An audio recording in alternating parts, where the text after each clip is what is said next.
Good morning. Welcome to the second legislative forum in a series of 3 being sponsored by the League of Women Voters of Johnson County during the 2025 Iowa legislative session. My name is Barb Stein. I'm a member of the League of Women Voters of Johnson County, and I will be moderating today. Our timekeeper today is Kathy Eisenhofer, also a League member. The League of Women Voters is a nonpartisan organization dedicated to educating voters on political and ballot issues. We support informed citizen participation in government. The League does take positions after considerable study of issues and acts to influence decision makers on those issues. Membership is open to all genders, age 16 and older. We invite you to join us. We can use your time, your talent, and your financial resources. To learn more, speak to one of our members or reach out to us through our website or Facebook page. These forums are designed to give local citizens an opportunity to discuss current state legislative issues with their elected officials while the legislative session is underway. All Johnson County legislators were invited to participate. No responses were heard from Senator Driscoll, Representative Hora, or Representative Lawler. Today's forum focuses on issues related to the environment and water quality. I would like to introduce our legislators. Senators in order of seniority: Zach Walls, District 43, Janice Weiner, District 45, Dave Jacoby, District 86, Amy Nielsen, District 85, she's not here today, she's sick, Eleanor Levin, District 89, Adam Zobner, District 90. We will start the forum with 3-minute summaries from each of our legislators on recent legislative matters of interest to them individually, starting with Zach Walls, District 43. Well, thank you very much. Is this on? Can you hear me in the back? Okay.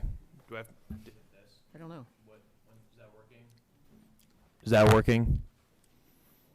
Thumbs up from the back there. Okay, great.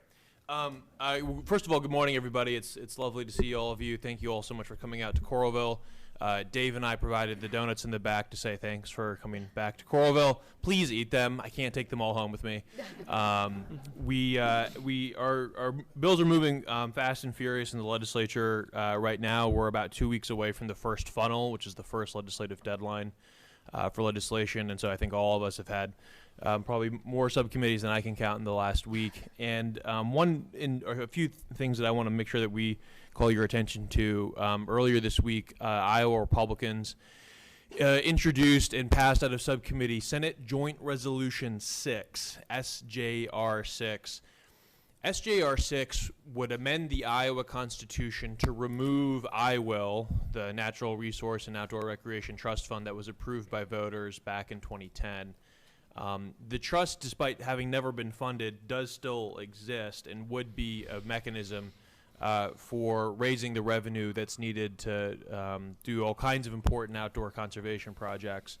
And so the fact that Republicans are now trying to amend our state constitution and overturn the will of 62% of Iowa voters, including myself, who voted in favor of it back in 2010, is something that I think all of us should be very concerned about. To my knowledge, there's not a parallel effort happening in the House at the moment. Not so far. So hopefully we'll be able to stop this in the Senate before it gets out of our chamber. But I would strongly encourage everybody in this room to contact the members who are on that committee to encourage them to reject it from passing. One piece of legislation that I just filed this week, I've heard from multiple constituents on this one. This is kind of a small technical bill, but essentially, anybody in this room own an electric vehicle? Okay, so several years ago, my first year in the legislature, there was this ongoing discussion. Electric vehicles were kind of still relatively new, but we're growing rapidly. Our road use trust fund is basically funded. This is the money that we use to improve our roads and bridges here at the state level. Is funded by the gas tax. And obviously, if you drive an electric vehicle, you don't pay the gas tax. And so there was some conversation about how do we create some equity here. The fee that was initially set all those years ago was ridiculously high. And so, if you're driving a small passenger EV, you're still paying roughly the same amount in fees that you would if you were driving the EV Hummer, which does not really make a lot of sense. And so this is a bill that would essentially create a tiered structure that would say that the amount of annual fee you pay for an EV is tied to the amount of weight of the vehicle. It's a relatively small thing, but something that I've heard a lot about from constituents. So excited to see if we're able to get that moving this year. Good morning. Thank you for being here today. It's great to be here in Coralville City Council chambers. I was trying to think of what to say for an opening statement today, and there's so much running around in my head that I actually wrote some stuff down this time. We're continuing to work in the Capitol to preserve our institutions, our state institutions, to try and preserve our freedoms, to offer Iowans opportunity, and to hold those who've been in control for over 8 years now accountable.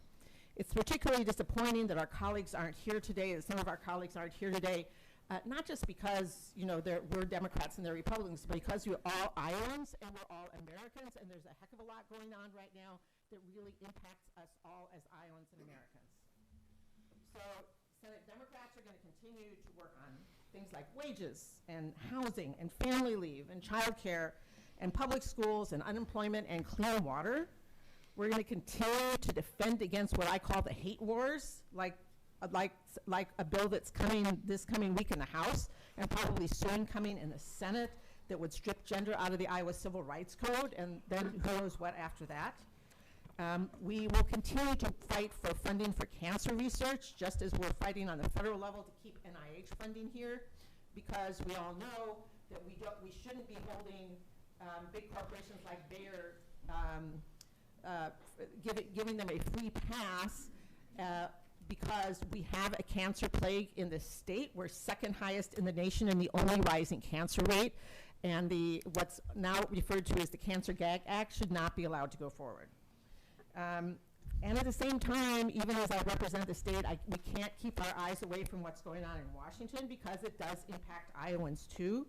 When we no longer have a military that has civilian command and judge advocates general to interpret what that means legally, it impacts Iowans.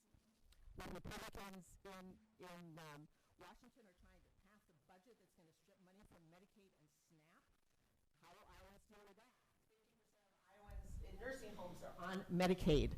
A lot of births in Iowa are paid for thanks to Medicaid. What is going to happen to our rural hospitals without Medicaid, those that are already left? And kids need SNAP to eat. They're also unlikely to extend telehealth for Medicare after March 31st. That's a huge problem. What are folks in rural areas going to do? Iowans who are disabled, those who are caregivers, or without transportation, how are they going to get to their appointments? They won't.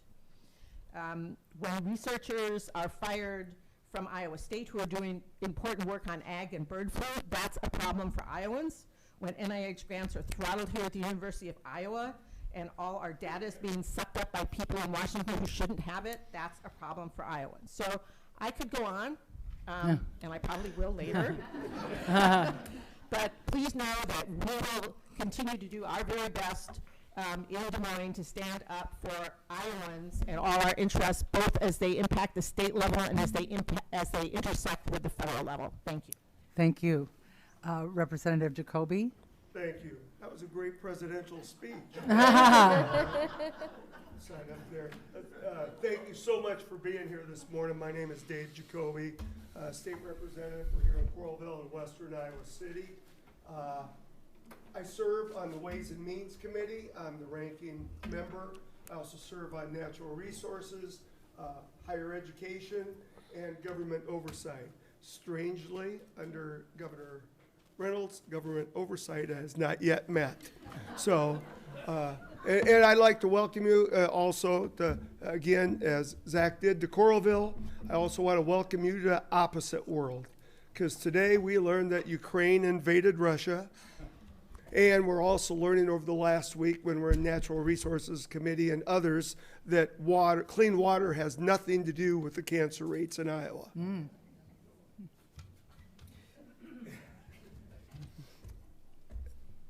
My wife told me not to swear this morning, so I have to stop for a second. But I know that, we're going to talk a little bit about what we're doing with the environment today, and I look forward to that discussion. Just to close out, as the ranking member on Ways and Means, and seeing the number of bills that have come through since 2013 on property taxes, and in all due honesty, not a single one has worked worth a darn that I propose this year, and I will be discussing it with fellow Democrats and Republicans in the House and Senate, that if we really want to have property tax relief, then we need to be responsible for it.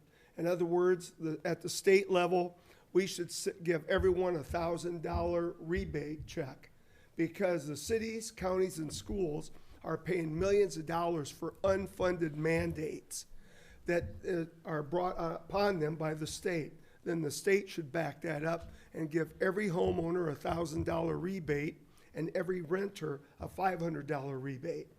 That, I think, will be the first time in over a decade that we truly see some property tax relief for people. But I look forward to your questions, and thank you so much for being here this morning. Thank you very much. Let's see, we've got Eleanor Levine from District 89. Good morning. Thank you so much to the League for hosting. Thank you to the co-sponsoring organizations. As y'all know, environmental and water quality issues are paramount to me. So I personally serve as the ranking member on government oversight. Technically, we had one meeting, Dave. We just introduced ourselves and went home. I serve on our education committee and our education budget subcommittee, which are two that take up a good deal of my time. You might notice the word education in the top right corner of a lot of bills. I serve on natural resources, where we do hear presentations and we hear the questions that can't come out of those presentations, which are often even more interesting to me. I serve on Public Safety, Veterans Affairs, and the International Relations Committee with Senator Weiner. That's a joint committee where we heard a really, in my view, valuable and important presentation from Lutheran Services. I've been pushing for 3 years now to have some conversations about immigration and refugee services in Iowa, and I hate that we got it because someone at the federal level sent a tweet, but I was happy to see that conversation begin at the State House. I wanted to mention today that the first bill I filed this year was House Joint Resolution 3. I have a number of co-sponsors, and it enacts the right to a clean environment here in Iowa. This is something that we vitally need. It is something that other states have done. It's something that would allow the people of Iowa to make claims on behalf of their own future. And so this is something that I really feel strongly about and that I will continue to advocate for, no matter how long I serve into the Iowa legislature, until we get it done. So thank you for the opportunity to be here. Looking forward to your questions. Thank you very much. Adams Abner, District 90. Hi, everyone. Thank you so much for having us today. I'm Adam Zabner. I represent House District 90, which is downtown Iowa City, the north and the east side. A couple of things that have happened in the last couple weeks. A few weeks ago, Republicans in the Iowa House passed their school funding bill that continues to underfund public education and fail to meet the rising costs that our schools are seeing. In fact, that bill provided a 44% increase in funding for the school voucher program, but only a 2.25% increase for our public schools. Also this week, Governor Reynolds said that she would not allow our state auditor to audit those hundreds of millions of dollars that are being spent every year now on the school voucher program. This year, the richest family in Des Moines will be able to send their kid to private school on the taxpayer dime, and there's no accountability or auditing to ensure that that money is actually being spent on education. Also this week, Iowa House Democrats introduced our affordable housing package. I was really excited about this. It's probably the #1 issue I hear about from my friends, that I hear about when I'm talking to folks in my district, knocking doors, is just the rising cost of housing here in Johnson County. A couple of things our bills would do: they'd help existing homeowners get some grants to do repairs and be able to stay in their home. It would help leverage federal money for affordable housing. So I was very excited to see that. And Senator Walz and I have been doing some other work on affordable housing that I'm really excited to talk about in the coming weeks here. 2 climate bills that maybe don't sound like climate bills, but I think they are, that have subcommittees this week, and I would ask you to pay attention to. Number 1, on Wednesday morning, we'll have a subcommittee on a committee bill in local government where I'm the ranking member that would allow Johnson County to explore regional transit authority. I think this would be a really, really great thing for our bus system here in the county to be able to connect the different communities. And then the second one is a bill around allowing accessory dwelling units in the state of Iowa. Where I live on the north side, the amount of housing that is actually accessible for people with disabilities is very, very low. And so allowing folks to build those accessory dwelling units, increasing our density, I think that's a climate issue, but it's also another affordable housing issue. So very excited to have those 2 subcommittees on Wednesday. Thank you very much. Thank you all for your updates on legislative issues. At this time, we will begin with questions, starting with one from the League. And since some of you already took my question, I have to change. This is a little bit repetitive, but it gets at a little bit different issue. Iowa ranks 2nd in the nation for newly reported cancers.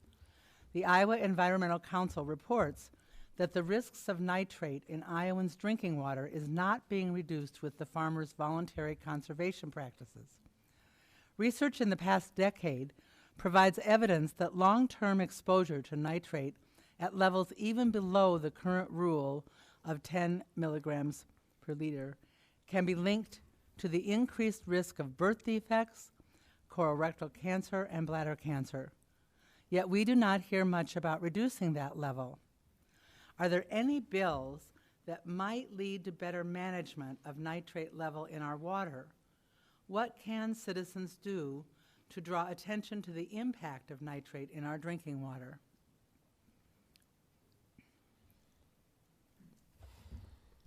So there are a couple things here. So first of all, there's been legislation introduced in the Senate that Senator Weiner took the lead on in terms of appropriation on cancer research through work here.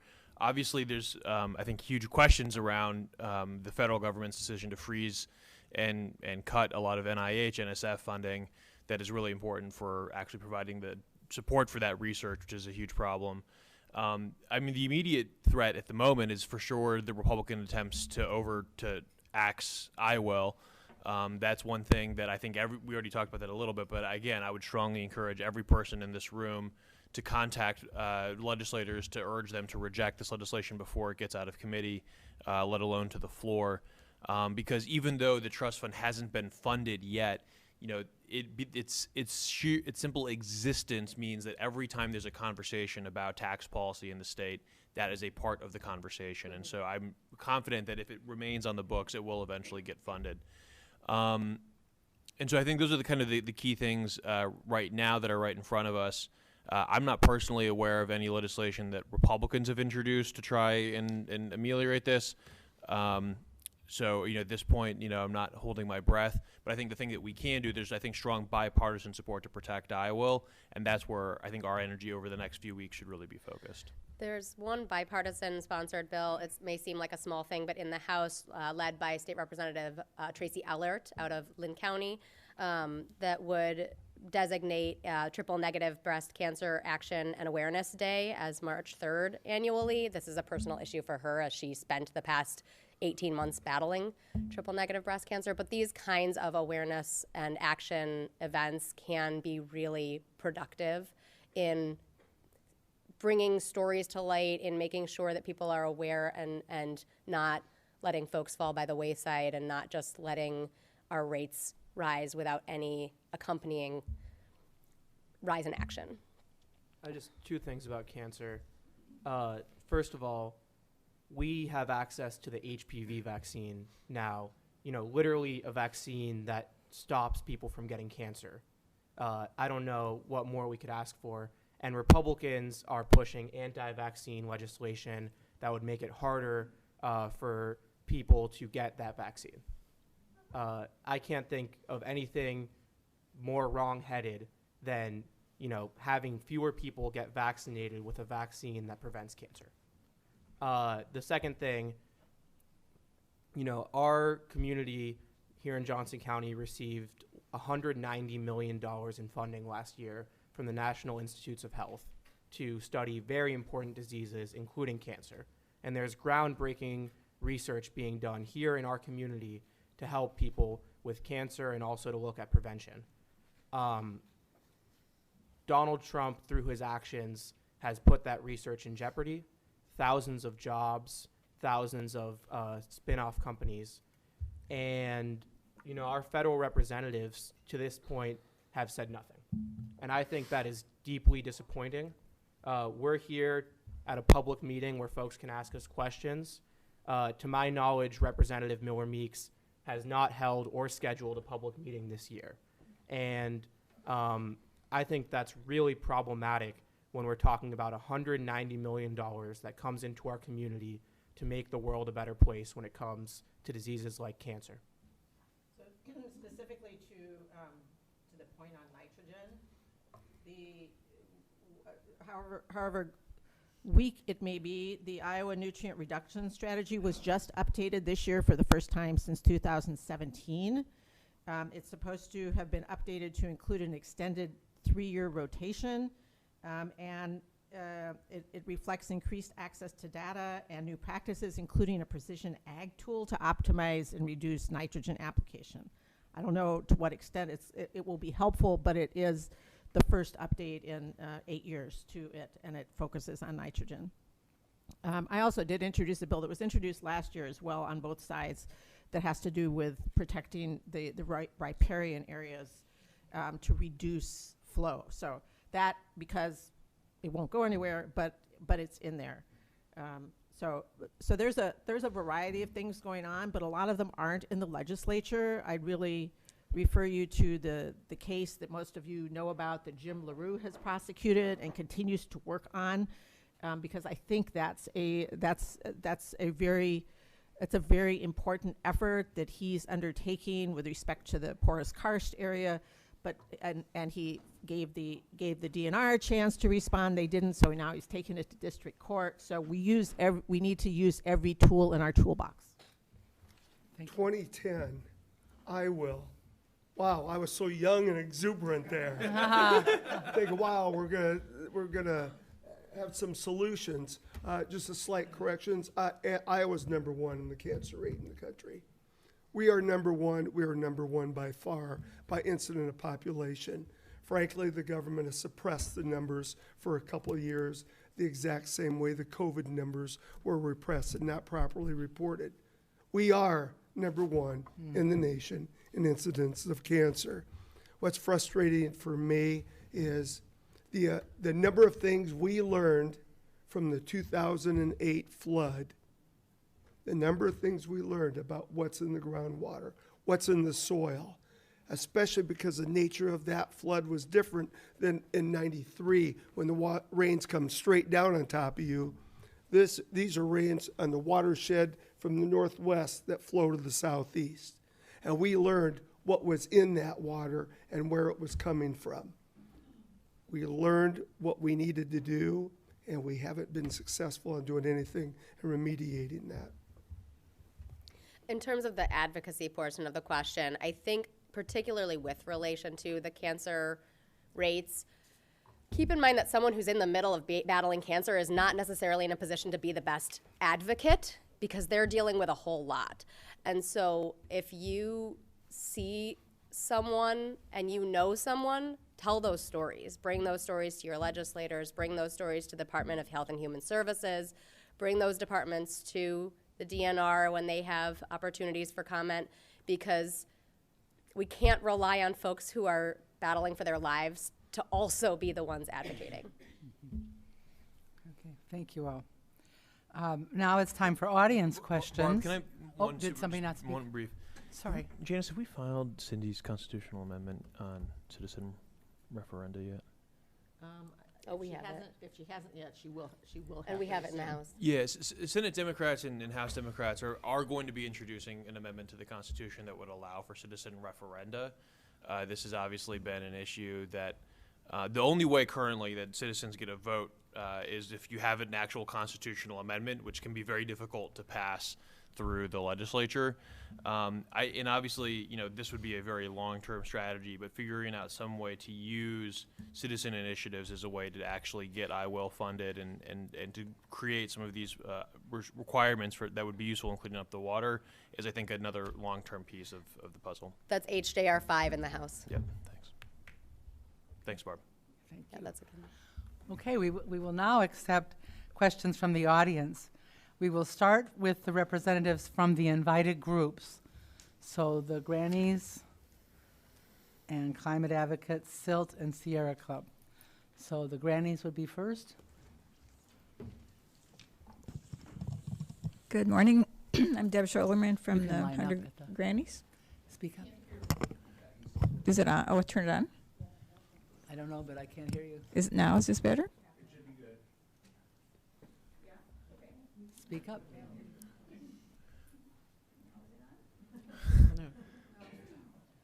Speak way up. Yes, is it on or not?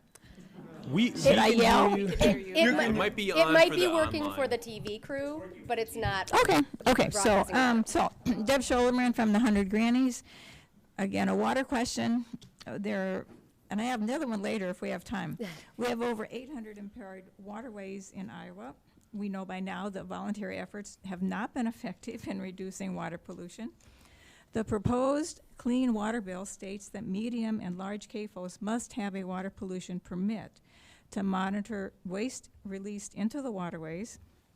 A CAFO moratorium bill would stop new CAFOs as well as expansion on existing facilities. We all know that the Republicans have the majority and they support big ag. But do you see anything happening within either of these bills, and what action steps can we take? So I know I'm a co-sponsor on the Clean Water Bill that was introduced by Representative Kurth in the House. I was a co-sponsor on it last year when Representative Stade, who is now Senator Stade, introduced it in the House, and he has also introduced it in the Senate. I had an interesting interaction about 2 days into the legislative session before that bill was even live, I think before it was even out of drafting. A Republican state representative came up and asked me about it because a number of folks had come to her local forum and asked her about it. And they had mentioned that I was one of the names that they had heard as somebody who might be introducing it, and she came over and asked me about it, and I got her a copy of it, and she read through it, and she's at least considering it because people from her local community came and asked her to. That, to me, is a hopeful point and a reproducible action, right? When we find folks, when we have communities that are built across the state that have folks from different communities that can go to their local legislators and say, this is something I care about and this is who you can talk to about it, it can make a difference. I mean, I think that's sort of the way forward. What Representative Levin is saying right now is that it's going to have to be people across the state talking to folks who are not us in a blue area saying, our water is polluted, we don't like this, we don't like the stench, we don't like whatever it is, it needs to be fixed. There's a bill that I'm the lead Democrat on in the House that would make oxbow restoration and wetland restoration an essential county purpose. And what that would mean would be that counties could use funds without going to a referendum to do those things for flood mitigation. That's a good one. Obviously, they also help water quality. It came from Representative Jones, whose district up in northwest Iowa experienced really horrible flooding this year and needs flood mitigation. We were able to get it out of subcommittee, and then the Farm Bureau showed up and essentially started pressuring Republicans, and so it's now in limbo in the local government committee. So I think one really important action would be to reach out to other members of the House Local Government Committee and ask them to support that bill. I think oxbow and wetland restoration is a really positive step we could take on water quality.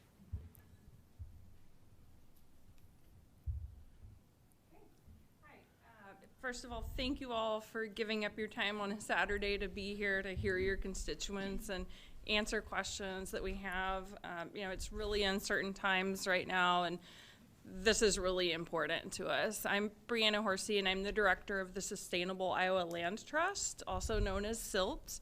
We are a nonpartisan, nonprofit organization that is preserving land for growing healthy food in a sustainable way in and around our communities in Iowa. We cover the whole state, and we've been impacted by the recent federal funding freezes and expect to lose most of our funding. So the support for organizations like ours, and it's happening all across the state, it's really going to fall to our local and state governments to support us and get us through this time so that we can continue our efforts in the state.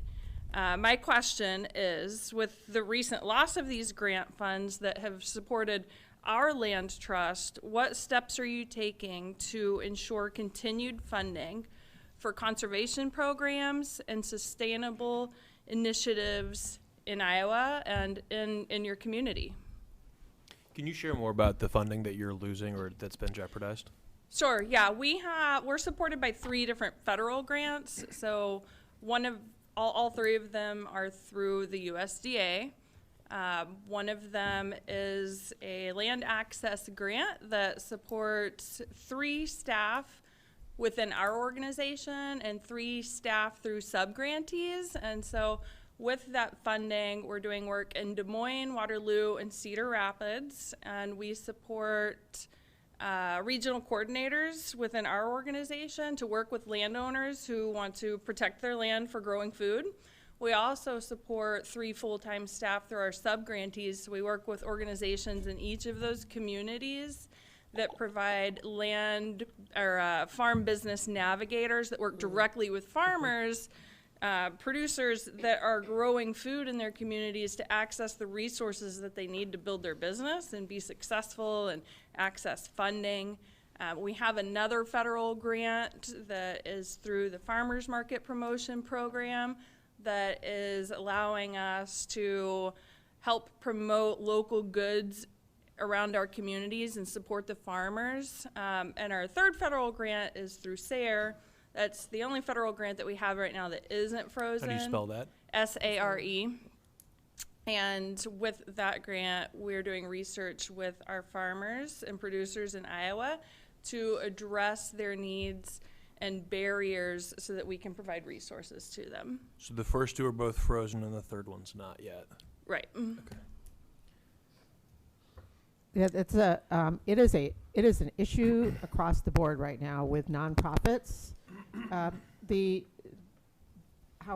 For example, I know that the Iowa Soybean Association has a sort of a subsidiary nonprofit it works with that's worked with farmers across a number of states to get to on conservation measures that were funded or supposed to be funded under the Inflation Reduction Act. They were keeping it quiet for a while, but then they went public. Farmers are out about $11 million right now, and in money they put in based on the understanding and essentially a contract with the U.S. government under this program as you have. So all these are contracts. They should be legal, you want to talk about the rule of law right now, but they should be legally enforceable. And I've been having conversations with actually the Farm Bureau lobbyist at the Capitol, and they are taking the same message directly to the White House right now that any of these contracts that have been agreed to and signed off on for agriculture with farmers, for farm research, that where people are out money, they need to abide by them, and that's sort of it's also a government-wide issue. But just so that you know, that's happening, including through organizations who, like the Soybean Association and some folks in the Farm Bureau, who you may not automatically think of as normal allies. There's a lot of cross-cutting issues right now, but we'll continue to talk to them and try and get updates. and hope that that will have an impact on organizations like yours as well. But contracts are contracts, and if contracts are being broken on a one-sided basis, then then people ought to be able to sue. There ought to be even class action lawsuits, or, we don't have the rule of law anymore. Thank you. Thank you so much. They know that we cannot sustain for that length of time to fight it in the long run. 4 weeks of frozen funds and cash flow is really disruptive to small organizations. So I appreciate your advocacy. I would say one of the things that we are able to do is to sit down and have quiet conversations with our colleagues. I have had some conversations where I've sat down with folks because I've heard about programs and impacts in their local areas. And so I start from the, here's what I'm hearing about in my area, and I heard about something that might be impacting your folks too. Have you heard about this? To try and and then some of those folks have then contacted our federal representatives, which I assume would carry a little more weight than when, they hear from me over and over and us over and over. So. I think it's important to be very clear about what's happening. They've started budget negotiations in the United States Senate. There was an amendment from a Democrat a couple nights ago to not cut the taxes of people who make over $100 million in a year. I don't know. Is there anyone in the room who made $100 million last year? If so, talk to me after. But, they are cutting taxes for Trump and his billionaire buddies on the back of Iowans and really important programs that impact the lives of Iowans. And so that's what's happening here. Unfortunately, the same thing has been happening in the state of Iowa for about 10 years. And so we've seen pretty much a flat budget for the Department of Natural Resources. We've seen tax cuts for the richest Iowans. Well, middle-class Iowans and poor Iowans don't really see very big reductions in taxes. And so it's very difficult to have a conversation about backfilling any loss of federal funds when Iowa Republicans have prioritized tax cuts for the richest Iowans, and obviously U.S. Senate Republicans and Donald Trump are now doing the exact same thing. Okay. Anybody else? All right. Is that Climate Advocates next?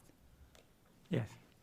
Hi, I'm Peter Rolnick with Iowa City Climate Advocates. And thank you all for being here. Thank you. So, as you've already alluded to, extreme weather is hitting Iowa hard with increased frequency and intensity of storms, floods and drought and the costs they incur, and increased insurance rates, and in some places loss of insurance coverage.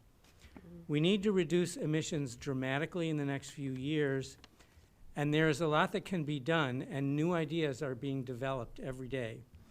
Examples include upgrading the grid to a two-way street model to accommodate distributed storage, or developing geothermal energy and installing more car charge ports across the state. And importantly, we need to safely streamline our regulations to facilitate these things happening. So what are your ideas for making these things happen in Iowa as soon as possible? Peter, thanks for the question. There's a bill, there's two bills, one in the House, one in the Senate, that have been introduced. The governor in her condition of the state speech talked about the need for pretty significant energy overhaul in the state. For the last several years, there's been efforts underway to give the Iowa Utilities Board more regulatory power in how they regulate the investor-owned utility monopolies, Mid-America and Alliant in particular, through something called integrated resource planning. One of the things that this would allow utility to do would basically to say to the utilities, like, you need to build more solar generation if you're going to keep building so much wind. I'm all in favor of building out more wind, but in order to make sure that we're actually meeting the needs of Iowa ratepayers, you need a little bit of balance in how those are being built. Thankfully, I have not seen anything this year that would be a solar moratorium. There have been attempts by Republicans in the past to try and do that, and I haven't seen any this year, which is great news. There's a bunch of stuff that's in this bill in addition to the integrated resource planning. But I think one of the key things that would also be in the bill is trying to create more regulatory certainty so that these utilities can continue to invest in renewable generation. And that would be, I think, as you may or may not know, there's been a huge amount of uncertainty from the IUB on some of the approval for permitting in this space. And so getting some clarity in code would actually be really beneficial for expanding generation. And so I think that's going to be one bill to watch. I don't remember the number of the bill off the top of my head. I'll pull it up here in a second while others are chiming in. But I think that would be one place where I would strongly encourage everybody in this room who cares about climate issues to be reaching out to legislators who are on that legislation. It's in the Senate Commerce Committee. I presume it's in the House Commerce Committee as well.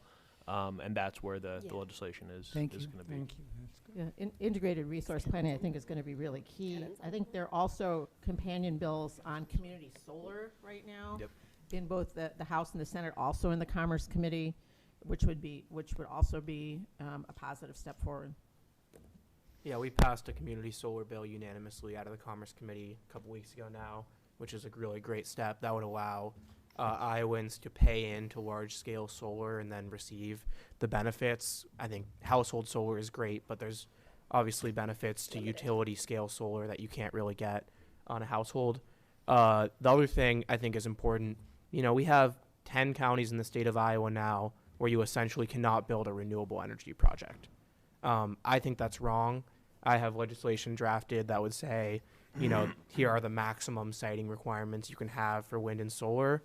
But I think it's crazy to let 10 counties completely ban these projects that could impact all Iowans.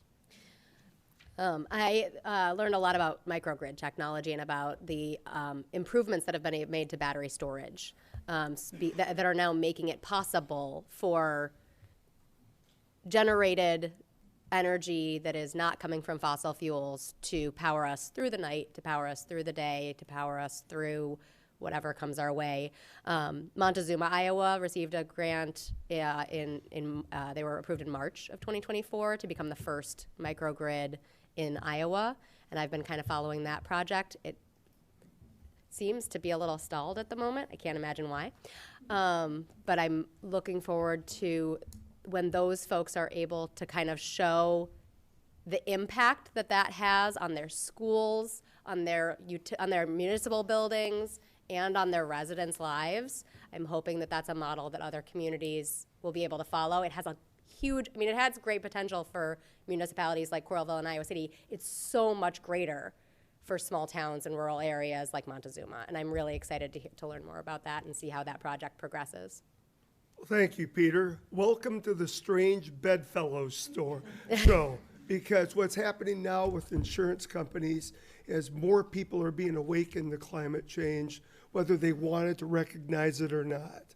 When they first get that letter that says, your homeowners is being canceled in 60 days, and people do a little research and say, well, why is that?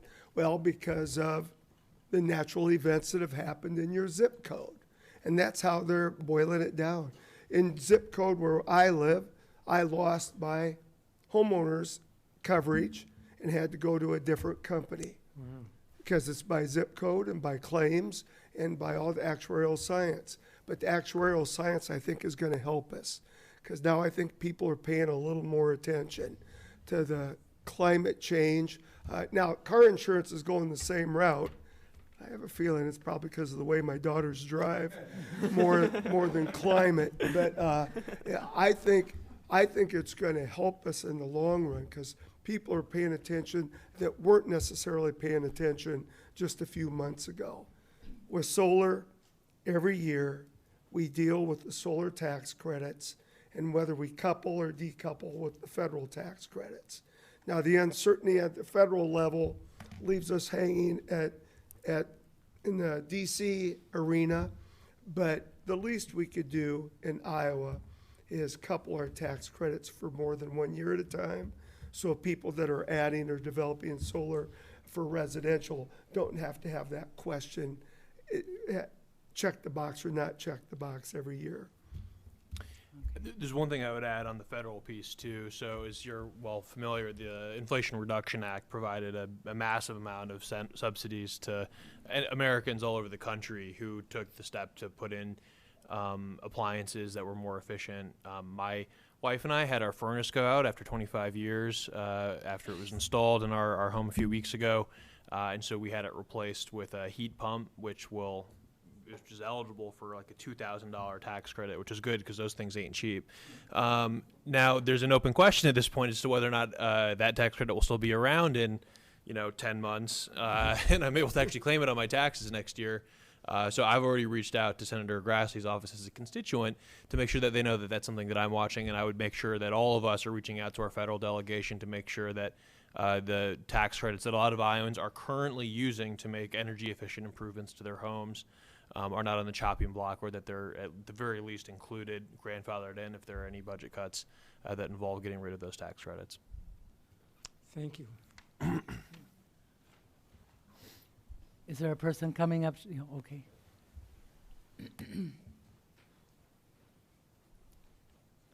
Hi, I'm Barbara Beaumont. I'm representing Sierra Club. Speak up, please. And the question that I have, that I brought, was not written by me, but I had agreed to write it, but I forgot my glasses. So I'm going to do the best I can here. The governor's energy bill, which I don't know anything about,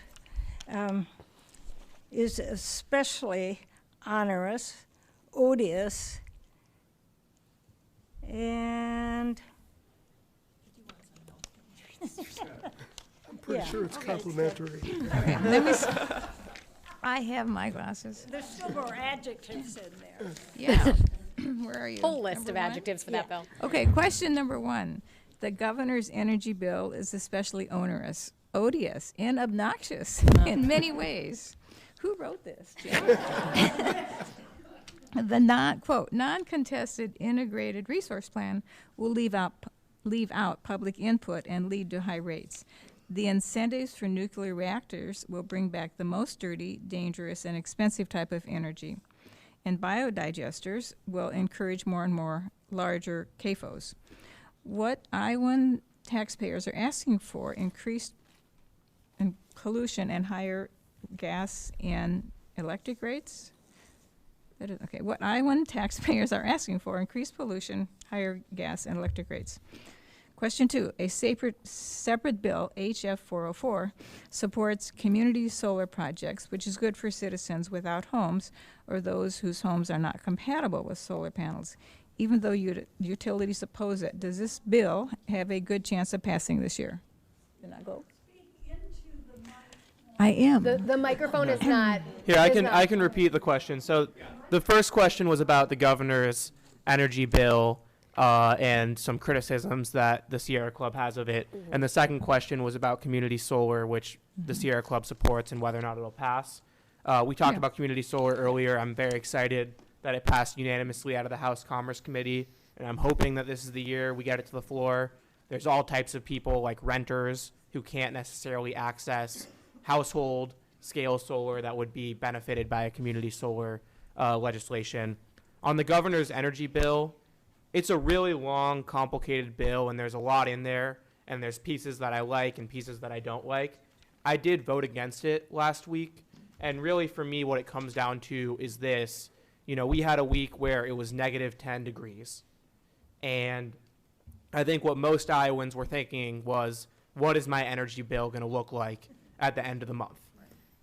The governor's bill does not give those Iowans a seat at the table when it comes to making decisions about the future of Iowa's energy policy and ensuring that their needs are met and that rates go down.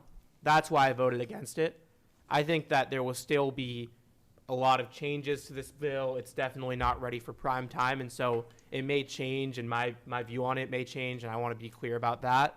But I think for me, the most important thing after an election cycle where almost every door I knocked, people talked about affordability, is making sure that Iowa ratepayers have a seat at the table, and that their energy costs go down, and that they're not worrying on a week like this, especially those who live in Alliant territory, how much is my bill going to be at the end of the month?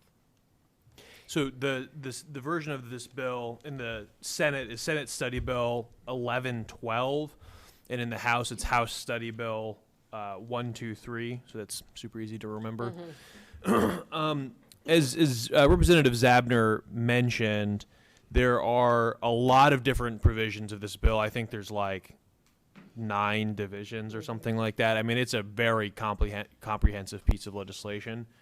I share the Sierra Club's concerns about non-contested case resource planning. For those of you who aren't utility law experts, which I think is most of us, essentially what integrated resource planning is it says to all it's a process that's led by the utility, but it involves the utility board and then all of the various stakeholders, which include organizations like Sierra Club, like the Iowa Environmental Council and others, and they basically sit down and say, okay, here are all the resources, i.e. the generation, the transmission, the distribution, right, that we have in our system. We want to go through a planning process, and this is going to take more than a minute, sorry, Kathy.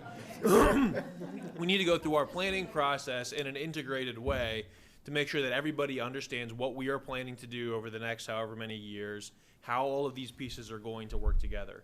There are a lot of states across the Midwest and across the country that use resource planning as a tool to try and create some stability and predictability about how these resources are going to be utilized by the utility and by our communities.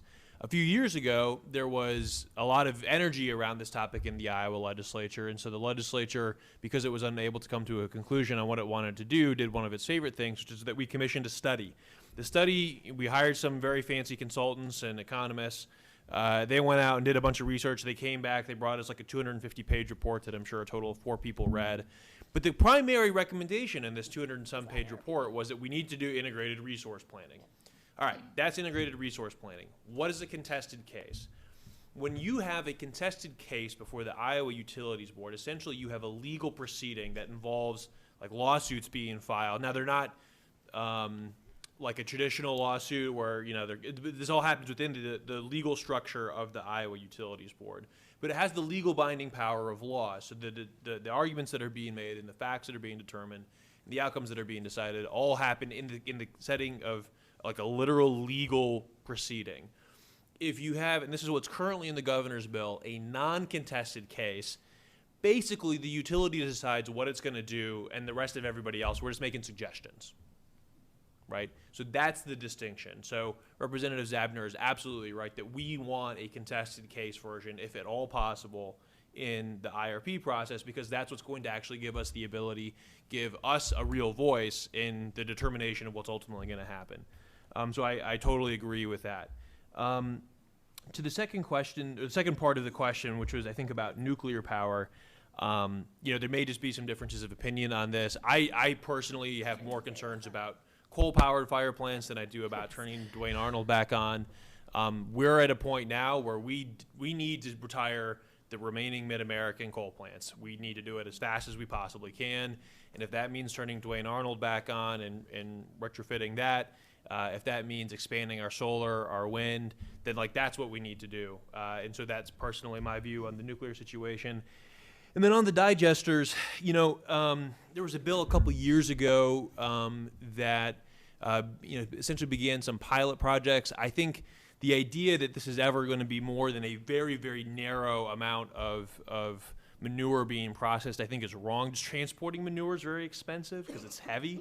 And so I'm not sure that I agree with the characterization that it's going to lead to a massive explosion of CAFOs more than we already have. But I also don't think that it's a weird thing to be including in the governor's bill, and I don't think it should be in here. I just don't think it's really going to, it's not relevant to everything else that's in the bill in terms of the scope and scale of what the governor's proposing. Sorry, I know that we just blew through the 2 minutes there, but it's a complicated topic. You covered what I was going to say, so you can have my time. Cede my time. All right. I cede my time. Cede my time to the senator. If anybody wants to talk more about this, I'm happy to chat afterwards over a dinner. Zach has thoughts. This is why in the House we have time limits. Do we have other questions from the audience? Deb, you had a second one you wanted to ask? Yeah. Okay, is this good? Am I talking So into the it? microphone is not projecting to the Yeah, room, it's it's not projecting working. You to have the to news. really to speak Okay, the so okay now? city channel. Okay. Okay, all right, I will do my best. Okay, so this is a question about the Jordan Aquifer. So there's been some articles and information about Summit's 31 ethanol plants and how much water they use, over 3 billion gallons of water a year. And some of us on Thursday heard Stratus talk at his senior college, Stratus and Kuros talk. So there are many data centers from Phoenix are moving up to Iowa because of our wind energy. It's lower electrical prices, and they can get the water. They want the clean water. They don't want to use gray water. So the question is there any conversation on regulation of how much water can be taken out of the Jordan aquifer? Because aquifers are not replenishable.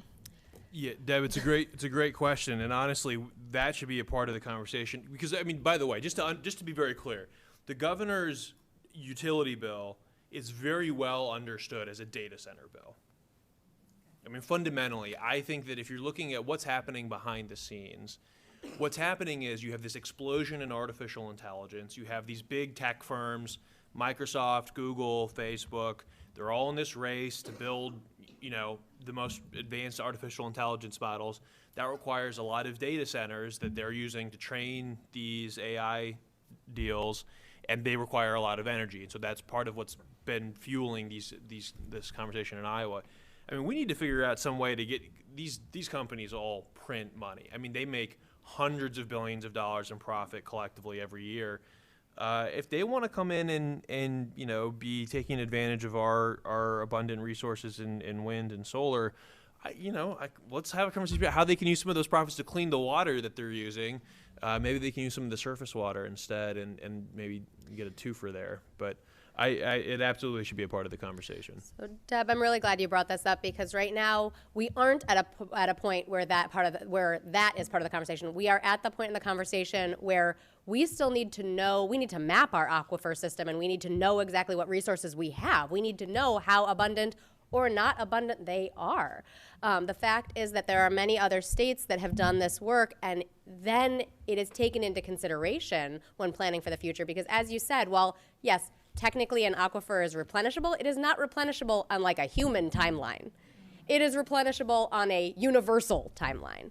The Iowa Flood Center and the IIHR have been doing incredible advocacy work to explain this over the past, I would say, years to the legislature. There was a small appropriation made last year to begin that work, but the fact is that it's going to take funds to do that mapping project, to gather the data we need to know what the impact is, and it's not happening at the rate or the scale that we need to get ahead of the projects that are coming in that are going to directly impact those resources.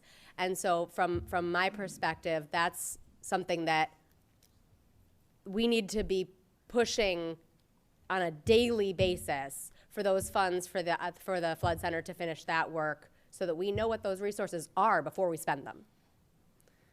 We should have done it before ethanol plants came in. Don't disagree. Yeah, I just had a Joe Bolcom flashback. And that was the true cost of ethanol, the true cost of draining our Jordan aquifers. And I think that's a discussion we need to have more often, or more out in the open when we recruit businesses to come to Iowa. Because does the cost of implementing ever offset itself? In my humble opinion, no. Well, and it's not required. There's a data center that went in Wisconsin in 2024 that has a closed loop system for their water resources. And so they are able, yes, it's more expensive up front, but they are able to avoid consistently and constantly drawing more water. Sorry, this is something I got real into this from the... I can tell. I'm going to move over. They are able to avoid consistently and constantly drawing more of that resource. And maybe that's something that if we had a strong Iowa Utility Commission, we might require of some of the folks that are coming in here, but at present we are not doing.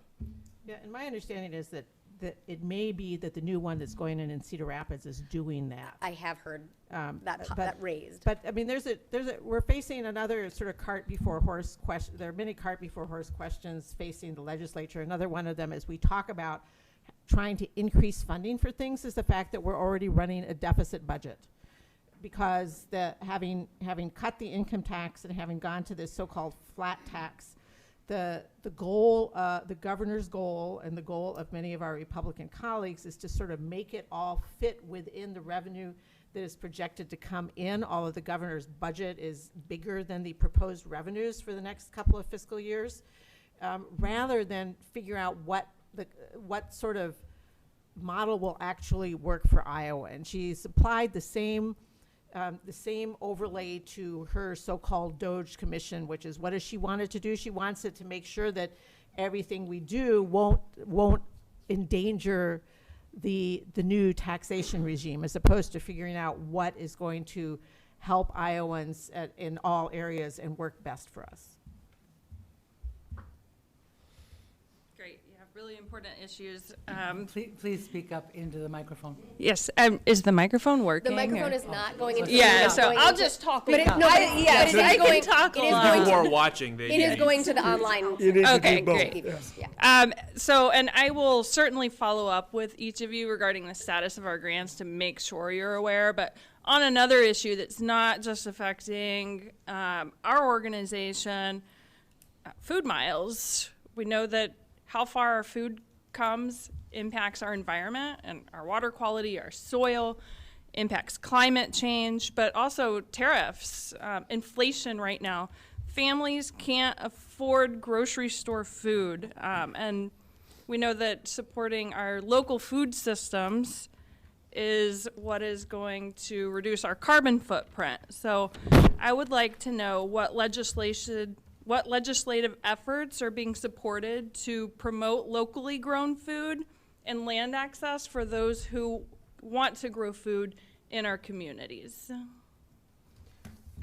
I believe that IDOLS is, and I can't remember what the name of their program is. Choose but Iowa. Choose Choose Iowa. Iowa, that they've actually asked for an increase in the budget of Choose Iowa, which has been very successful, and I was very happy to see that. Yeah, this is not, I would say at the moment, so much of a legislative issue as an agency issue. And there's really good work that's been done by a wide variety of folks, but particularly the Iowa Farmers Union, I know, has really led on expanding Choose Iowa, and that's something that has had great results, but also has the potential to do so much more. There's also local grocery grant program conversations going on. I don't remember whether that's within the Economic Development Authority or within IDOLS. It might be both. And that's something that I'm kind of watching and hoping to see move forward. I'll also just note, on Thursday, there was a bill introduced by Representative Carter Nordman, who's the Republican chair of the Health and Human Services Committee, that would micromanage what Iowa families who receive SNAP benefits can buy with those benefits. And I just think at a time when grocery prices have exploded like they have, the idea that Republicans think they should micromanage the budget of Iowans who are trying to feed their family, it's just frankly disgusting. And so there's going to be a lot of efforts to oppose that legislation. It's been tried in the past as well. And I'd ask you to join us on that because I think we can trust Iowans to know how to feed their families. I mean, I think we've seen that in the Senate before. The one piece of that bill that is actually good and passed separately in the Senate is to expand double up food bucks, so that folks who are using SNAP can get more money to buy, get more money so that they can purchase healthy, locally grown foods. And that's in that bill to try and get a few people to yes who would otherwise be no. It's a bad bill with a little sweetener in it. Right, but there was a separate bill Yes, just on yeah. double up food we've bucks had- that I yeah. know went through committee on the Senate side. Hi, my name's Miriam Kasha. I'm an Iowa City resident. Thank you for being here. And I'm a retired psychotherapist, and that's why I'm standing at this podium right now. I'm concerned about you. Thank you. If you have an opening Tuesday at 10. You have session. You know, I can't Thursday. imagine what it's like to every day beat your head against the wall and feel thwarted and handcuffed, and no matter what you try to do. So thank you. Thanks, Mary. Thank you.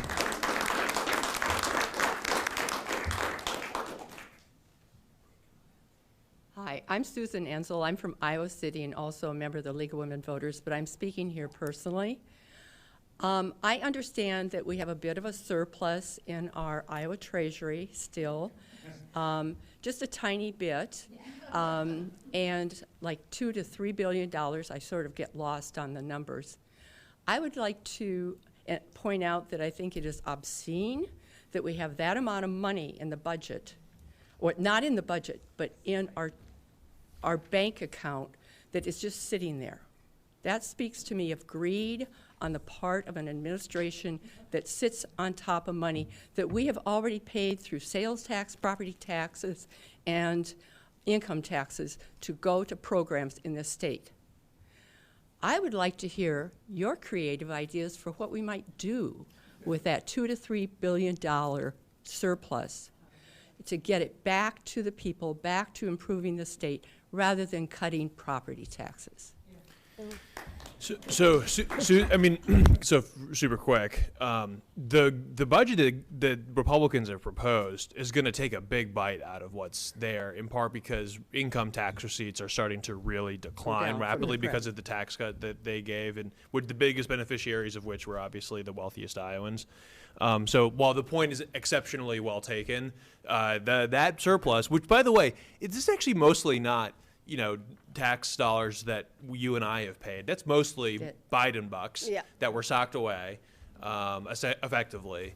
And so there's one-time money, and it's going to go away very fast. Now, if I had a magic wand and I could pick one thing to spend it on, I think a bunch of us probably just put that into IWell so we can get to work on actually solving these problems, given that it's just sitting there.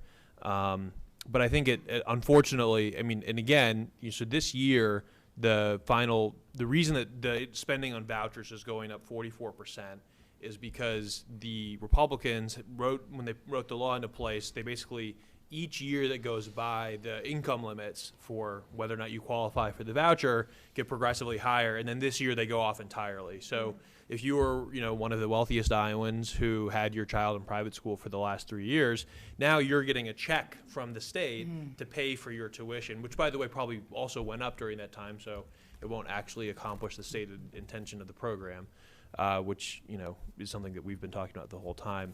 And so, the budget is in, we have this surplus now, but it is not going to last. And the fact that that's happening when unemployment is, under 4%, it's a blinking red light for the state. I'll just say about our budget, Iowans elected an auditor, Rob Sand, to be our watchdog and to look for waste, fraud, and abuse in government. A couple years ago, the governor passed legislation that stops him from being able to look into the executive branch. This year, to suck up to Trump, she introduced this Iowa Department of Government Efficiency that is led by one of her biggest donors, who was not elected by Iowans to tackle waste, fraud, and abuse. Ringing a bell, anybody? A couple weeks ago, I sent a letter to Emily Schmidt, who is leading that task force, asking her to look into what I see as the two most wasteful parts of Iowa's government. Number one, the voucher program, $1 billion with absolutely no oversight. Number two, the privatization of Medicaid, which has consistently gone over budget, has failed to save Iowans the money that was promised. And Auditor Sand a couple years ago put out a report that pointed out that the number of cases in which judges found improper denial of claims went up 891% after the privatization of Medicaid. And so I still have not received a response to my letter. Shocked. But I will say, if you look at where Republicans' priorities are, it is look at their budget, and it's sending the richest family in Des Moines money that may or may not be used for private education, and the privatization of Medicaid. I think we could be doing a whole lot better when it comes to funding our public schools, when it comes to ensuring that Iowans have access to mental health care, to pediatric dentistry. At the current rate, there is one provider in eastern Iowa that actually accepts Medicaid for pediatric dentistry, which we know has one of the best returns on investment of anything government can do. And so I think that their priorities are completely wrong when it comes to the budget. I'm going to take the question as asked and do the fun thing. We are the lowest in the nation for public lands, and so kind of as Senator Walz said, I would put a big chunk of those funds into acquiring and preserving and investing in public lands, probably through I will, personally. I love Doji. What a better way to be more efficient than create another damn program. It makes absolutely no sense. Just a reminder too, property taxes do not go to the state level. Property taxes, usually in this order, help our schools, help our cities, and help our counties. Though at the state level, we think we know more better than local government does, and we don't. Not we. They. Thank you. The state, Sarah. of course, backfills what has been taken away Yeah, in sometimes. terms of property. Yeah, it used to be. Yeah. Occasionally. But Say we that's really don't anymore. They usually don't anymore. But and the number one funding stream for the state is the income tax and sales tax coming in a somewhat second. And it was mentioned before, there is a surplus, but that surplus will not be here in 2027. Yep. That surplus will be gone. And it is a lot of money. I believe us sitting up here, us five, have much different priorities than what Reynolds and the Republican do right now on how we would invest that money. And as Zach also said, it's one-time monies. This is the federal money to bail us out of COVID. And I know we keep saying it, trust me, in 2028 and 27, 28 fiscal year, we're going to fall off a cliff. And there's going to be some real repercussions from the unfunded mandates that we've shoved on counties, cities, and schools. So to answer your question, in addition to what my colleagues suggested, if I had a magic wand, I would, as both House and Senate Democrats proposed, I'd increase state supplemental aid to public schools to at least 5% this year, because if it gets funded at either of the rates that's being proposed, you're going to have almost half of Iowa's school districts on budget guarantee. And what that means in practical terms is that the school board then has the ability to raise property taxes to pay for what they need, which isn't actually what I thought Republicans meant when they said they wanted to work on property taxes this year. I put some of it into housing. The Senate Democrats also rolled out a housing package this past week to focus in particular on three things like down payment assistance, rehabbing assistance, and also for ADA, and a program that will vet the outside hedge funds and other funds that just want to gobble up various forms of affordable housing like manufactured housing and single family homes to raise money on, and then they hike the costs up so that they would not be allowed to do that anymore. And finally, I would put some in childcare to raise wages across the board. If I had a magic wand, I'd make some people disappear. Thank you. You're on camera, dude. Oh. Shucks, this is recorded. He didn't say who. It's fine. Good one. Speak way up, Emery. Okay, so I'm Anne Marie Krause from Iowa City. This is more a comment that I'd like you to comment on. This week on Iowa Public Radio, on River to River program, they played a short clip of Senator Grassley in which he expressed some sympathy for the situation of all the federal cuts, especially with the people losing their jobs. But the Senate can do absolutely nothing about it. And maybe you could give us some words to hold their feet to the fire or something. I've been making daily calls to my two senators and my representative, and Here's a word: impoundment. That's How a about word. the Constitution of the United States of America? I mean, Rule of for law. God's sakes, they are a co-equal branch of government. And all it would take is like 3 House Republicans, including Marionette Miller Meeks, or 3 Senate Republicans to grow a spine. They could have not confirmed some of the cabinet nominees. They could not confirm the person who's about to be shoved through as the new chairman of the Joint Chiefs of Staff. The Democrats for sure, I believe, will put holds on on any nominees they're able to at this point. But they can do hearings. They can issue subpoenas. They can support lawsuits. There is a lot more that he can do than plead with the president to not put a 25% tariff on the 80% of potash that comes from Canada for our fertilizer. Yeah. There is a lot. They have the bully pulpit. And frankly, when I think of our federal delegation, the one I am most puzzled about is Senator Grassley, who has not stood up for the inspectors general, who has not stood up for the JAG folks who are just being fired, and who really has nothing to lose aside from his reputation. It's not like he's going to run for office again. Well, it's only 6-year terms. So. Chuck Grassley at this point represents everything that is wrong with Washington, D.C., which is so disappointing because I know there were so many Iowans who looked up to Senator Grassley when he was first elected. He ran as a reformer, someone who, when he was elected, was campaigning about things like $70 hammers at the Pentagon. You know, things that were, I think a lot of Iowans looked at that and said, I don't care if you're a Republican or a Democrat, that's wrong and we should take a look at that. And to see the arc of his career, I mean, it's in some respects, it's very sad.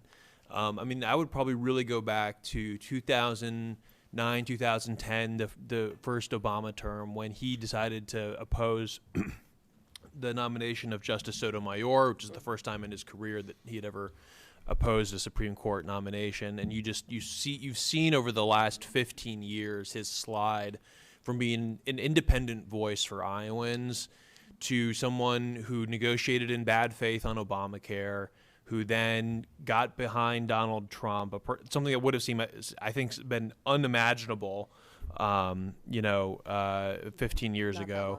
And now, he's been like reduced to sending tweets like, please don't do the tariffs, and it's like, man, you are personally shepherding the nomination of Kash Patel through the U.S. Senate, a man who has published a literal enemies list to be the next director of the FBI.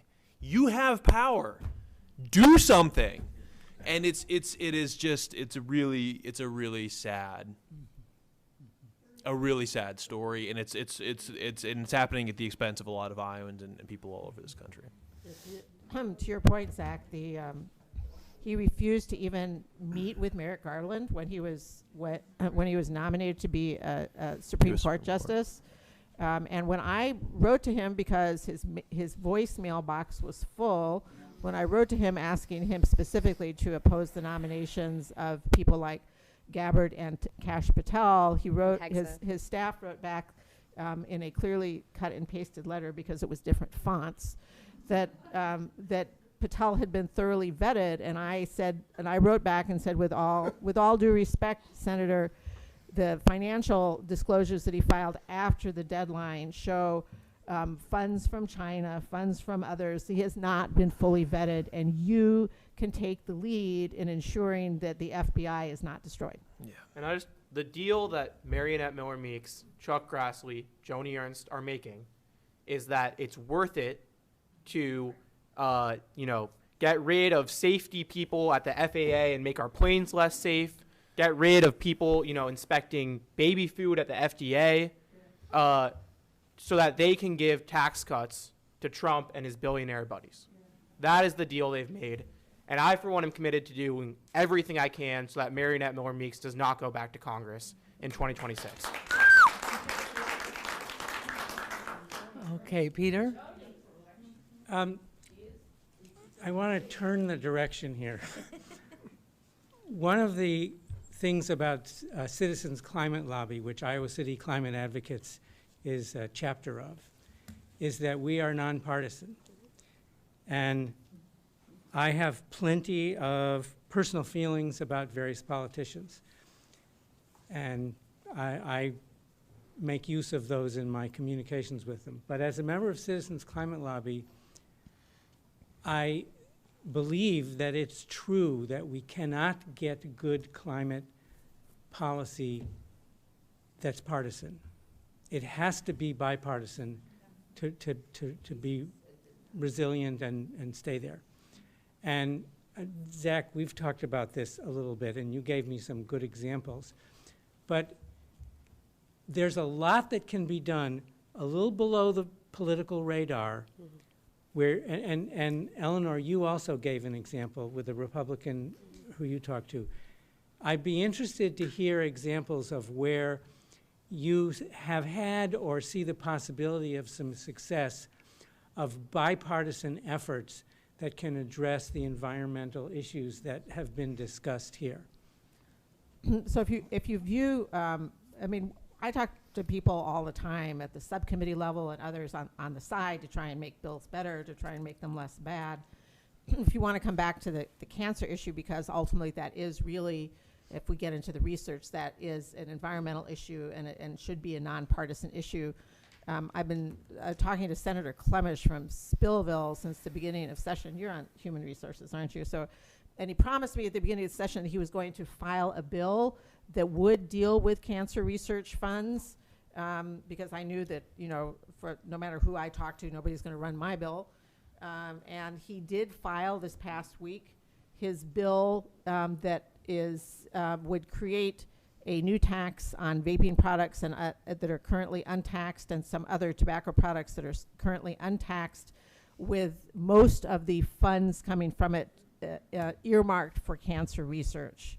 And when I asked him how much he thought that would be, he said around $5 million a year, although not 100% of it would, some of it would go to some other things. But did that already go through committee or just through subcommittee? I think it's been not gone through committee. I think it's already been through subcommittee. And so, I mean, I support Senator Clemish's bill, and I hope that it makes it not just through the Senate, but through the House as well. That's great. So House Study Bill 193 has a subcommittee on Wednesday morning in the local government committee. It is the bill that would allow Johnson County to explore the creation of a regional transit authority that would allow us to have more transit lines that connect Iowa City, Coralville, North Liberty, Tiffin. I think particularly with the new hospital in North Liberty, now is a really great time for that conversation. Currently in Iowa code, only counties with above 175,000 population are able to have cities within the county enter into these agreements. And this bill would get rid of that requirement. I'm really thankful to our chair, Megan Jones, who's a Republican, who has worked with me on this legislation and has given it a hearing. And I think one simple thing you can do today that would help get this bill passed and help our climate is reach out to Representative Jones, thank her for giving this bill a subcommittee. You can go to House Study Bill 193 on the legislative website and file a public comment. And if you can be there on Wednesday at the cheery hour of 8 in the morning in Des Moines, I think it would be really, really meaningful to help get this bill across the finish line. You mentioned going underneath the radar a little bit, but I'll be honest with you what that looks like. Because I, on the Democrat side, I'm working with Dr. Baith, state rep out of Polk County, on investments into cancer research. Here's what the trade-off is. For us to be at the table with Republicans, we cannot mention water. So that's where we are, Peter, just so you know that. And that's what we're willing to do, because we are invested in cancer research, and this focuses cancer research for our young people, children, but when you say under the radar, that's part of under the radar. And I don't know if you notice, sometimes it's hard for me to keep my mouth shut. And I just want to sit there and go, water, water, water, water. But you can't, because that's part of what we're doing to move the needle for cancer research. I get that. Yeah, I think you're right about, like, a lot of the actual potential on a short-term basis is not in legislation. It's in the agencies, it's in conversations, it's in research and studies, and presentations that come to the legislature, and they don't get to do that if they scare people. And so we have had some really fantastic conversations and presentations that bring to light specifics and facts and data. And we've heard some of the members of the committee push back on the facts that are being presented because they don't match their personal experience or their anecdotal evidence from their own backyard. And that broadened perspective for those who are open-minded enough to listen, I think helps us to then have those conversations that Representative Jacoby and others have spoken about. But short term, I don't see it necessarily being legislative. I see it being some of the IDOL's work and some of the stuff that's cloaked in economic development work and things like that. Thank you. Thank you. Hi, I'm Barbara Helmick. Just a really fast another comment about dealing with our federal level representatives. I know we're all frustrated. You can't get through on the phone. You write an email. They respond to it 2 weeks later. You can't even, it's such a vague answer. What was that I wrote to them about? There's a lot of people who are now going to their in-state offices. If you haven't, I highly recommend it. We got 9 people go to Grassley's Des Moines staff. The office director talked to us for an hour. She was polite. I know other times she went down in the lobby and just met people in the lobby. But it's another way, make their jobs either miserable or uncomfortable, but it's another way to try to get to them. A second point is you are all awesome. Maybe someday you'll run for higher office.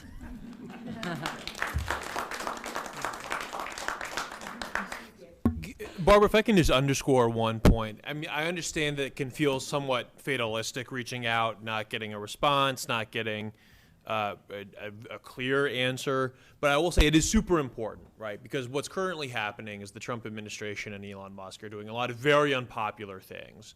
And what the current members of our delegation are trying to do is to evade being pinned down and delivering a clear answer that indicates either support or opposition to what is happening.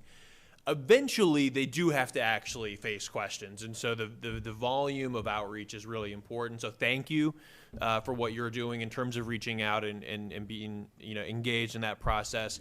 Even if you are still getting stonewalled or poor or unclear answers, now keep it up, because eventually they are going to have to get on their record, and it is those responses, when eventually they do happen, that are going to be an important part of how we talk with Iowans in 2026 about whether or not they support the chaos that is happening in Washington, D.C. right now. Okay. Go ahead. Welcome back.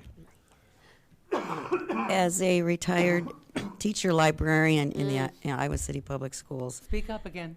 As a retired teacher librarian in the Iowa City Public Schools, I'm always trying to keep an eye on all the education bills passing through the House and Good Senate. luck. And well, for years I have been baffled. A lot of times I'll spend a lot of energy writing about a certain bill that I have an issue with, and find out, oh, well, that bill went down some other fork in the road or whatever, and it's not even an issue anymore. But if you want to comment on any of the bills, please do, and I'm particularly interested in Senate File 235, which removes protections for teachers and librarians who provide all this pornographic literature to their students. Yeah, I think Senate File 235 is a bill that was introduced by Senator Salmon. I don't know if it's had a subcommittee, but I don't expect that particular bill will go anywhere. There are plenty of others that have some similar language in it that may go somewhere, but I don't think that one is going anywhere. It's been scheduled for the 25th, which is Tuesday next week at 10 a.m. If you go to the legislative website and you pull up the calendar for next Tuesday, you'll be able to see all of the bills that are in subcommittee that day. And if you click on Senate File 235, there's an agenda button. That agenda button is a Zoom link on it. You can click on the Zoom link, and then as a member of the public, you can zoom in from home and offer comments on the legislation. In the Senate.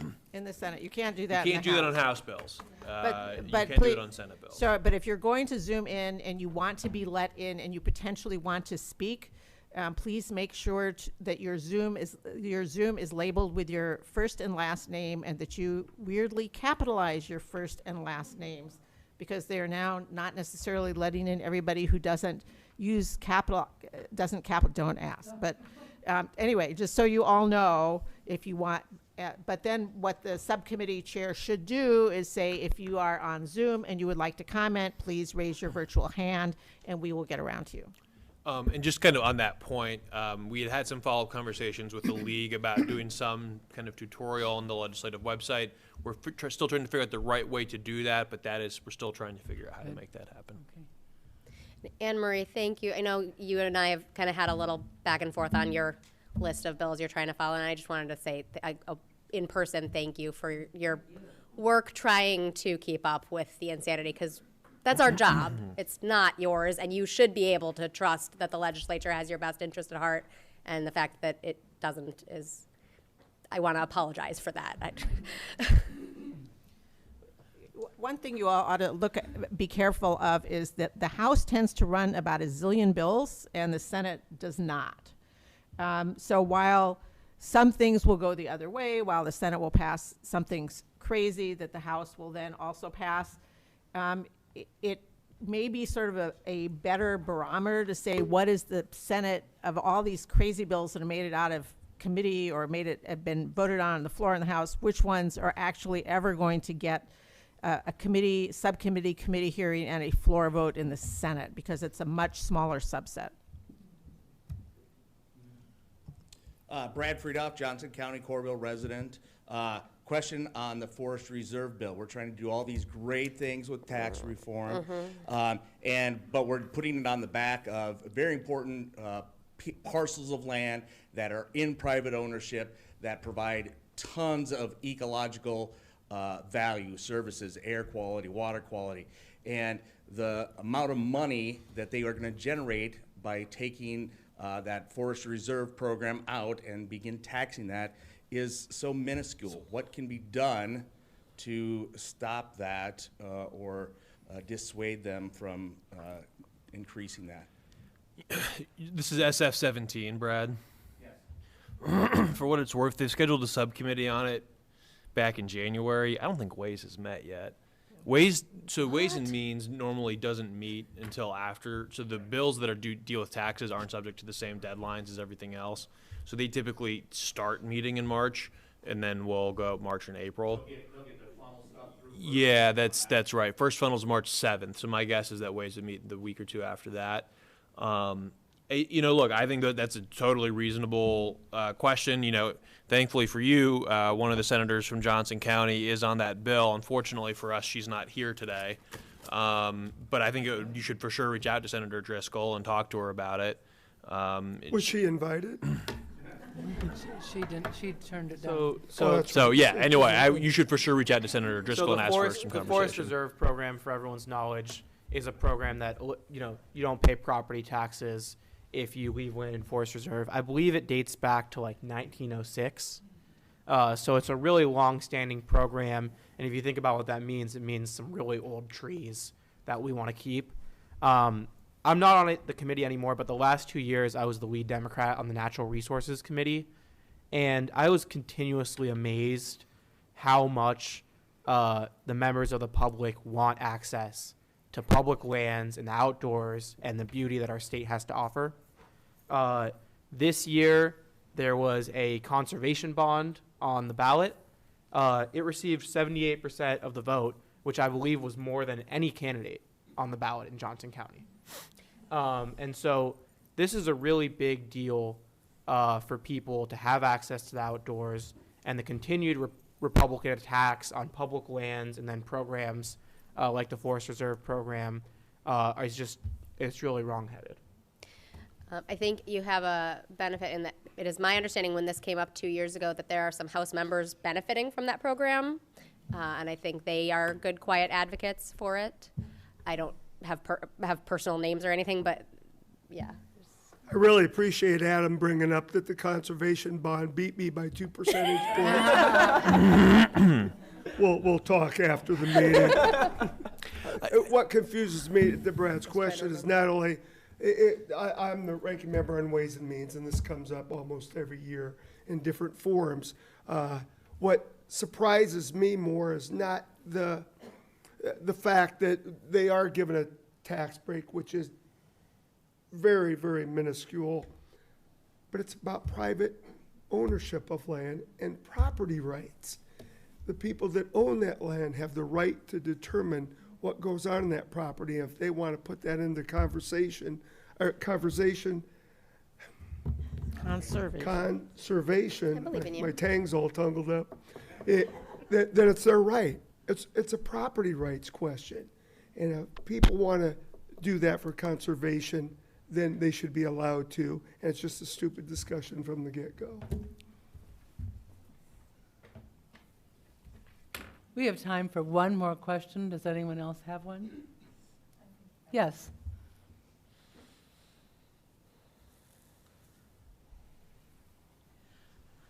Good morning. My name is Pat Bowen, and I'm from Iowa City.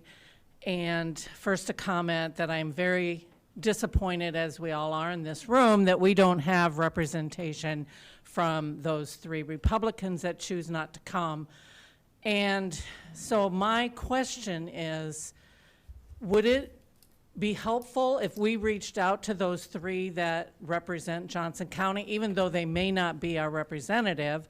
Would it be helpful to email them, communicate to them in any way of our disgust that they don't even really want to represent, they don't want to come forward and tell us who they really are and what they're doing?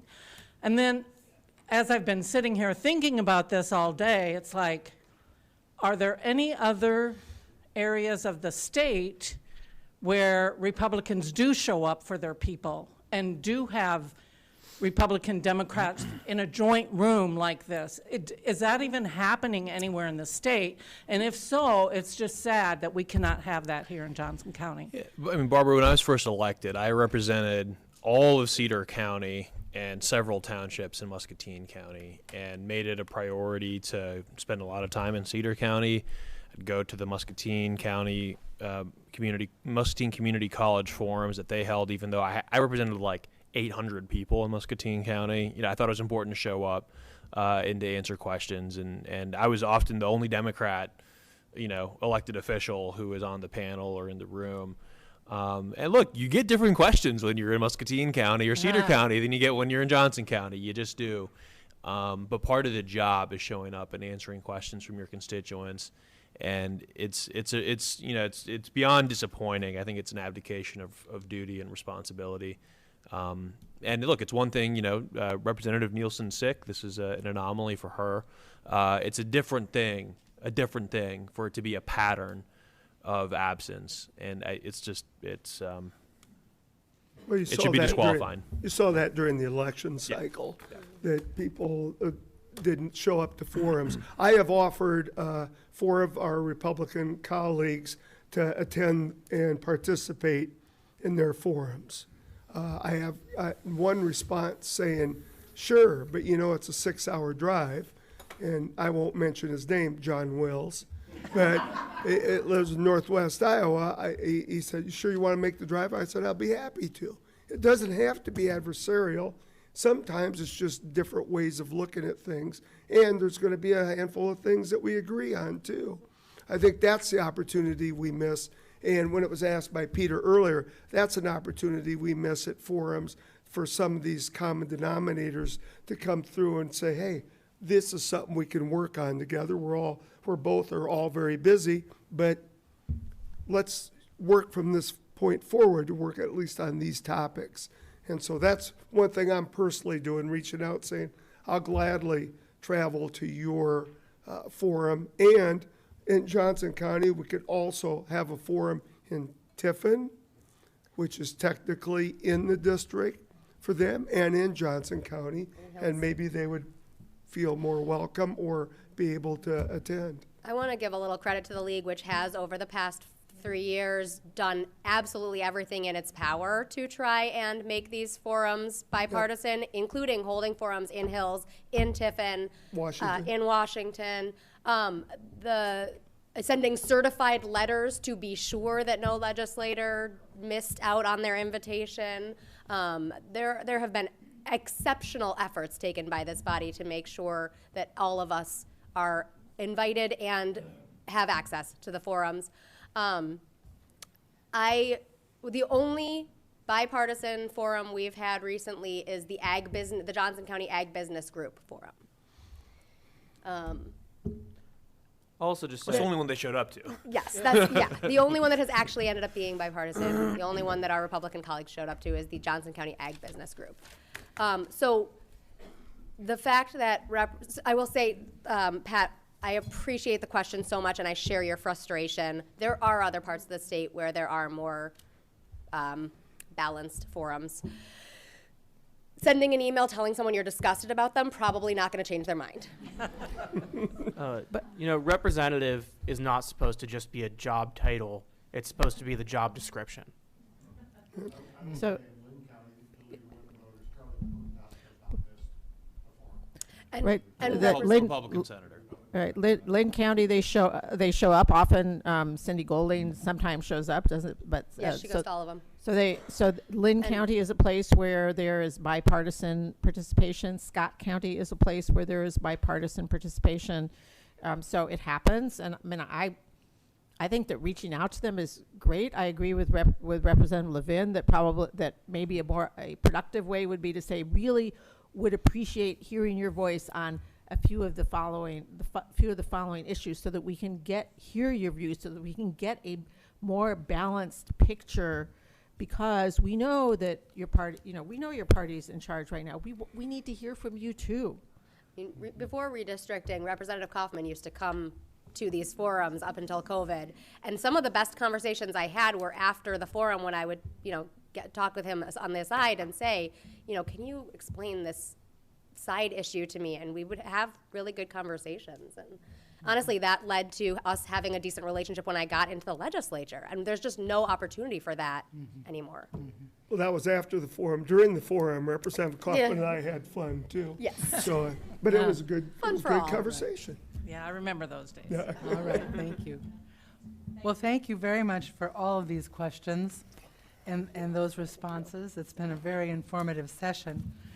Thank you to everyone watching a live stream or on Facebook. We will conclude the forum with closing remarks from each of our legislators. Legislators will have 3 minutes for their remarks. We will begin with Senator Walz, District 43. Thanks, Barb.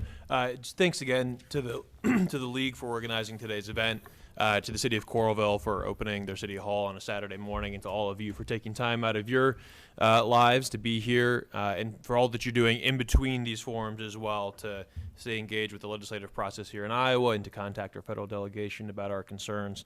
I thought we had some really great conversation. As always, if there's an issue that we didn't have the opportunity to get to today, you can feel free to email me. My legislative email address, which is zach.walls@legis.iowa.gov. Things are happening pretty fast, so it may take a day or two for us to get back to you, but we are doing our best to stay on top of all of the incoming email that we get.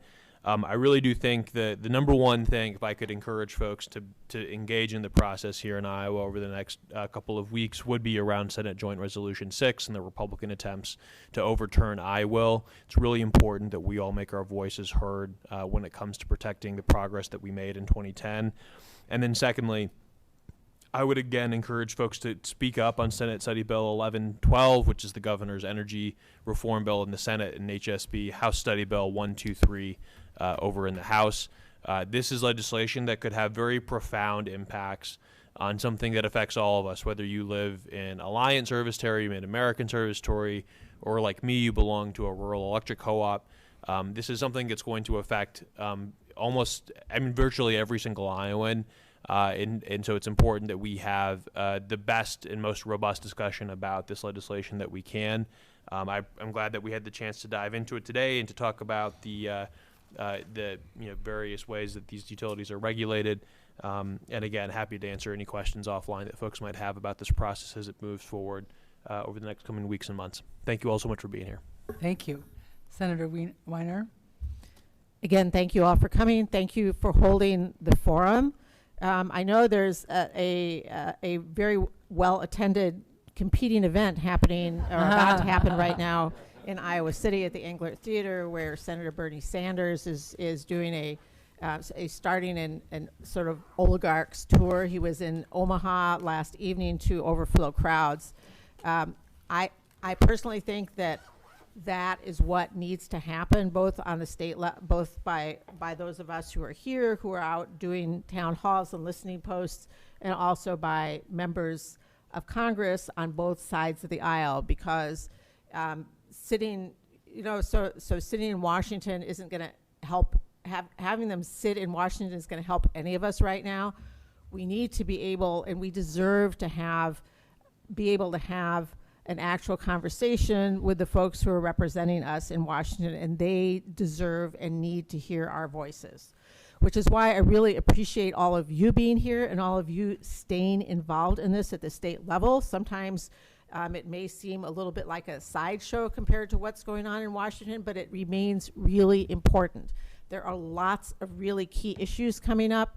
Some of the issues that we've talked about today, and there will be more coming forward. So everything, as I watched a clip from AOC last evening, and she's doing a great job of getting out there, but her point is, whatever it feels like, in most ways we outnumber the folks who want to take rights away, who want to try and say, no, we're giving the money to the wealthy. So everything you do, every letter you write, every time you show up, every email you write, every phone call you make, just this drip, drip, drip constantly of whatever it is you are able to do and you choose to do, and the other people you talk to will make a difference at every single level. So mostly I just want to say thank you, and thank you for helping support us, and we will continue to tell the truth as best we can, and really appreciate your being here. Thank you. Representative Jacoby? I too truly appreciate you being here this morning. Your time is very valuable, and it's valuable for us to hear your comments and your thoughts. It also warms me up a bit because it's going to be 40 degrees today. And it's nice that we come home and it warms up at the same time. I want to thank John from Coral Vision being here recording us today. Just a reminder, every week I have a legislative update that runs on Coral Vision. It's usually a 2-minute sector that just points out what we're doing that week, and also reminds people, like I want to remind you now, if you're coming to visit the Capitol, please let us know. Send us an email or a text and let us know you're visiting, because I'd love to spend time with you at our Iowa State Capitol during your visit. And it's always nice to talk to someone So, again, thank you so much for being here today. Thank you. Representative Levine? Thank you so much. Thank you to the league and all the co-sponsoring agencies today. I think it's really vital and also hopeful to have a conversation around climate and the environment and water in the face of a lot of distractions. I would put in a request that y'all look to your friends and family and community members who are under attack in this coming week is going to be a lot for members of our immigrant community, for members of our LGBTQ community, particularly our trans community, for folks who are facing housing and food insecurity. And I would just say, you know, we had that beautiful moment taken to ask us about how we're doing. I would ask that you do that for those who are around you who might not be feeling a lot of love from the state capitol or from the federal capitol right now. And that's kind of on my mind at the moment. So keep paying attention, take breaks, drink a lot of water. Thank you. Thank you. Adam? Yeah, thank you, and thanks again to everyone for being here. I really ran for the Iowa House because I'm a proud City High graduate, because I saw too many of my friends not finding what they wanted here in Iowa, leaving the state, and really thinking about how we could make Iowa a place where people can thrive, where young people want to stay, where our communities can grow. And so almost every time I meet with a group of young people, and I have the opportunity, just the other day, a group from City High came to the Capitol, I always ask them, like, are you planning to stay in Iowa, and what would make you more likely to stay? And when I first ran, I assumed that a lot of the issues would be about job opportunities, about the affordability and quality of public education and post-secondary education, about some of the freedom issues. The issue that comes up the most that I really didn't consider is access to the outdoors in our environment in our beautiful state. And so the work that you all are doing is about so much more than just the environment. It's about the future of our state. And I'm just really thankful to everyone in this room who was invested in that fight. Thank you very much, all of you. Thanks to the Coralville Technology Support staff for recording this event and live streaming it on the League's Facebook page. Rebroadcasts of this forum will be run on Iowa City Channel 4, Coral Vision, and North Liberty TV. See their respective websites for programming. Our third legislative forum will take place at the North Liberty Council Chambers on March 29th from 9:30 until 11:30. The focus will be on citizenship and immigration. Please join us, and thank you very much for coming today.